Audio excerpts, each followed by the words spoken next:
We begin with the U.S. men's coaching search. It was 3 weeks ago today that the U.S. was eliminated from the Copa America, and 12 days ago that Greg Berhalter was fired.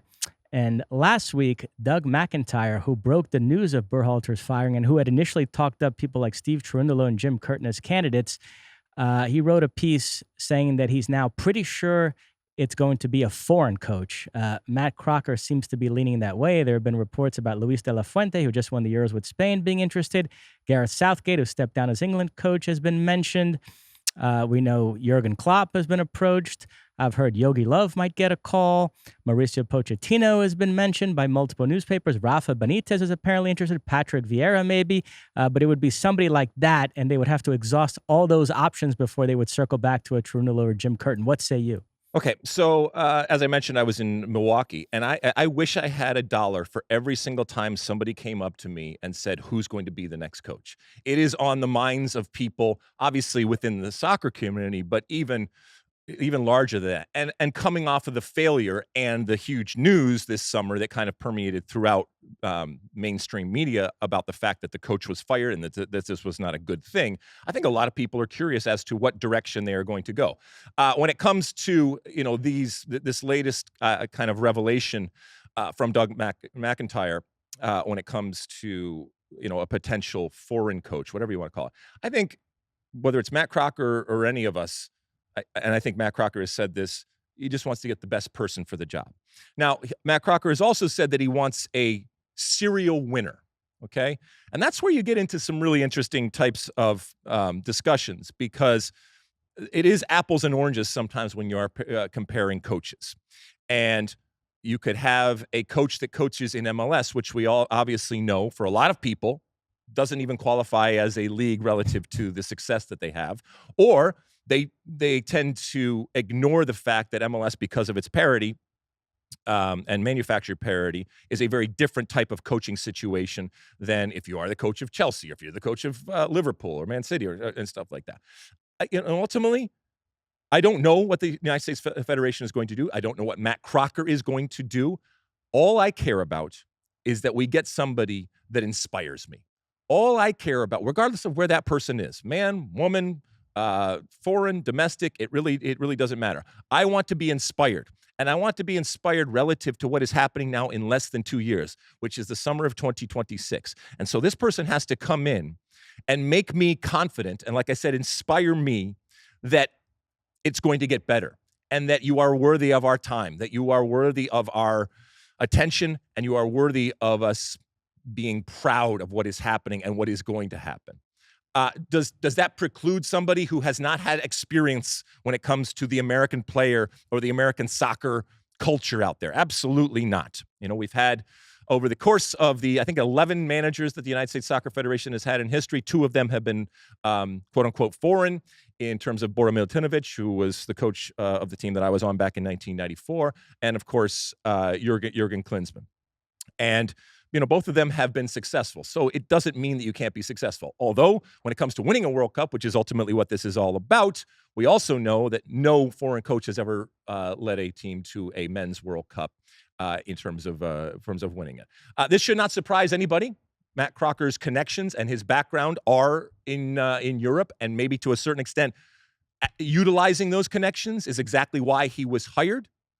Many teams, after firing a coach, are right there. They have somebody in line. This is not how the U.S. Soccer Federation rolls, nor Matt Crocker. So I don't know when this is ultimately going to come out. We have games in September right now. Would I be skeptical if it is a quote-unquote foreign coach? Not necessarily skeptical.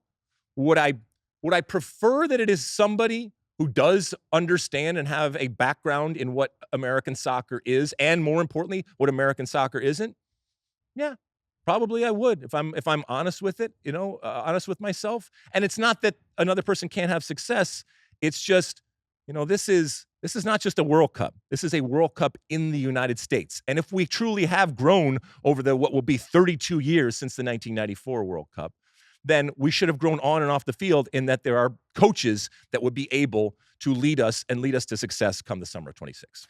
Yeah, Doug's reporting confirmed it, but I already sensed this was the case. You bring in a sporting director from England. His first move is to rehire Greg Berhalter. It goes the way it goes. And I think it's human nature that with his next move, he's going to want to flex the Rolodex and make a quote unquote big splash.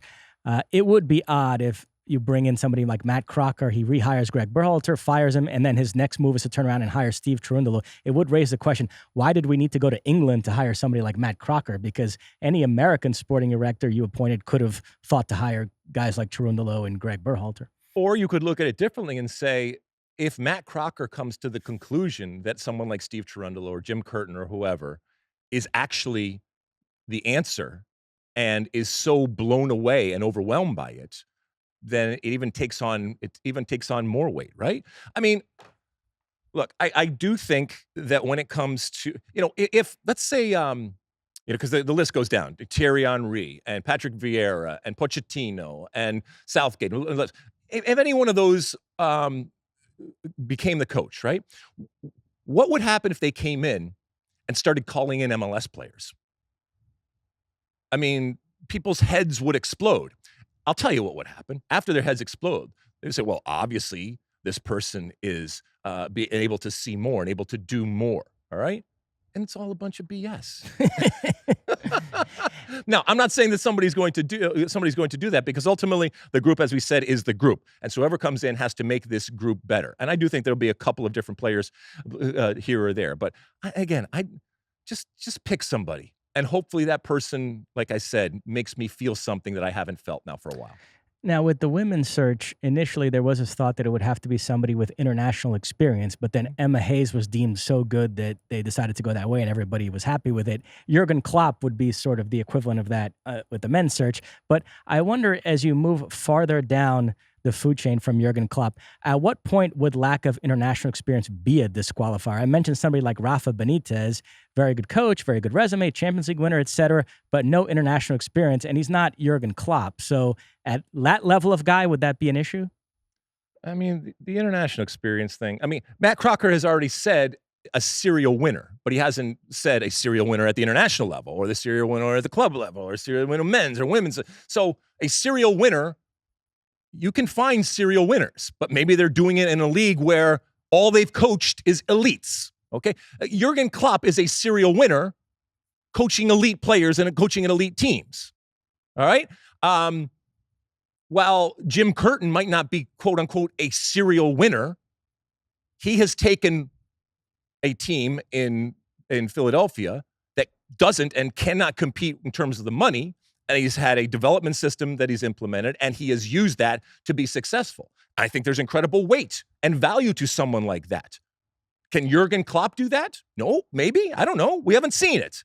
So again, it's an apples and oranges type of comparison going forward. By the way, I've said time and time again, because people ask me, who would you have? Well, if it was a domestic type of coach, I'd have no problem with someone like with Jim Curtin. I'd also have no problem with someone like Steve Cherundolo.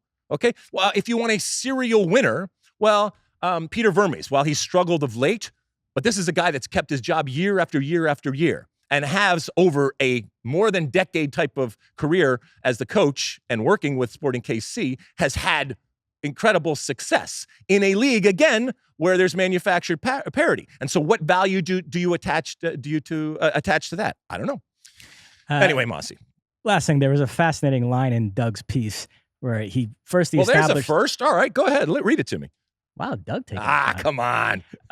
He said that they want to hire a habitual winner, and then he said that ideally it would be an American, and then Doug goes on to say, but faced with the sobering reality that there are no U.S. coaches who are habitual winners at the highest level, and then he goes on to say they're going to move on to a foreign coach. Okay, but... I knew I could get you going with this. Okay. All right, whatever. Well, I saw you posting on X recently about American soccer's insecurity, so I was just teeing you up. This is exactly what I'm talking about, okay? We don't have coaches. We don't have coaches that understand how the game works, all right? We don't have coaches, American coaches, domestic coaches that have, and this includes, by the way, domestic coaches that aren't necessarily American. Your Wilfred Nancy types and that kind of stuff. And by the way, this goes back to Patrick Vieira and his experience with MLS. And I think he'd be the first person to tell you, if he was sitting here, that his time in NYCFC produced challenges and produced an environment that is completely unique and completely different. And I would like to think that he values that time. And I, from the outside looking at Patrick Vieira, because he has that experience, I do think that it gives him an addition. Now, I know there's people out there that say, we don't want somebody from outside the quote-unquote system. We don't want anybody with any kind of ties. So first off, this is soccer, all right?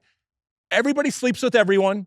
Everybody is tied ultimately to everyone, okay? So you can get somebody that's from the outside, but you will find, even if the ties are, hey, Matt Crocker has him in his Rolodex. Hey, Matt Crocker has a relationship. Well, we can't do that because you already. So if you want to go find that island that has soccer coaches that have never had any contact with anybody else out there, be my guest. But no matter who you get, they are going to bring baggage.